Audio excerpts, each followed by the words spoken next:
আবহাওয়ার খবরের দিকে নজর রাখবো। আজ দক্ষিণবঙ্গে বৃষ্টির সম্ভাবনা। দক্ষিণবঙ্গে জারি কমলা সতর্কতা। বঙ্গোপসাগরে জলীয় বাষ্প প্রবেশে বৃষ্টির সতর্কতা। বৃষ্টির সঙ্গে 50 থেকে 60 কিলোমিটার বেগে ঝোড়ো হাওয়ার সম্ভাবনা। ঝাড়গ্রাম, হুগলি, বাঁকুড়া, বর্ধমান, 2 মেদিনীপুরে বৃষ্টি। কলকাতায় আংশিক মেঘলা আকাশ। কলকাতায় সর্বোচ্চ তাপমাত্রা 32 ডিগ্রি এবং কলকাতার সর্বনিম্ন তাপমাত্রা 23.9 ডিগ্রি এমনটাই জানা যাচ্ছে। আবারও বৃষ্টির সম্ভাবনা, সেই সঙ্গে সঙ্গে 50 থেকে 60 কিলোমিটার বেগে বইতে পারে ঝোড়ো হাওয়া, এমনটাই পূর্বাভাস দেওয়া হয়েছে আলিপুর আবহাওয়া দপ্তরের তরফ থেকে। আজ দক্ষিণবঙ্গে বৃষ্টির সম্ভাবনা। দক্ষিণবঙ্গে জারি করা হয়েছে কমলা সতর্কতা। বঙ্গোপসাগরে জলীয় বাষ্প প্রবেশে বৃষ্টির সতর্কতা। বৃষ্টির সঙ্গে 50 থেকে 60 কিলোমিটার বেগে ঝোড়ো হাওয়ার সম্ভাবনা।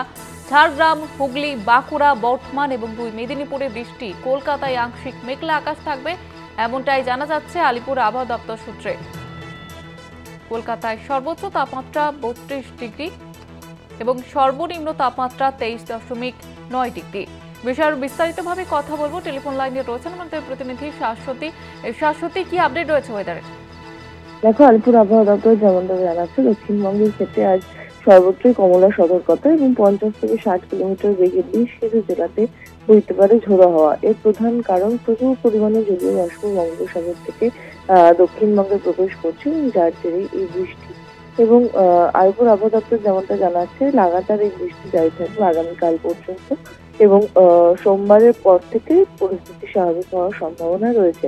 তবে সেক্ষেত্রে আজকে বিশেষ সতর্কতা জারি দক্ষিণবঙ্গের ঝাড়গ্রাম, বর্ধমান, 2 মেদিনীপুর সহ একাধিক জেলার ক্ষেত্রে। হাওড়া, হুগলিও রয়েছে সেই জেলাগুলোর মধ্যে এবং যেখানে কমলা সতর্কতা জারি করা রয়েছে। কলকাতা সহ উত্তর 24 পরগনায় এই জেলাগুলিতে হলুদ সতর্কতা জারি, যেখানে বিক্ষিপ্ত বৃষ্টিপাত হওয়ার সম্ভাবনা। তবে 30 থেকে 40 কিলোমিটার বেগে বইতে পারে ঝোড়ো হাওয়া।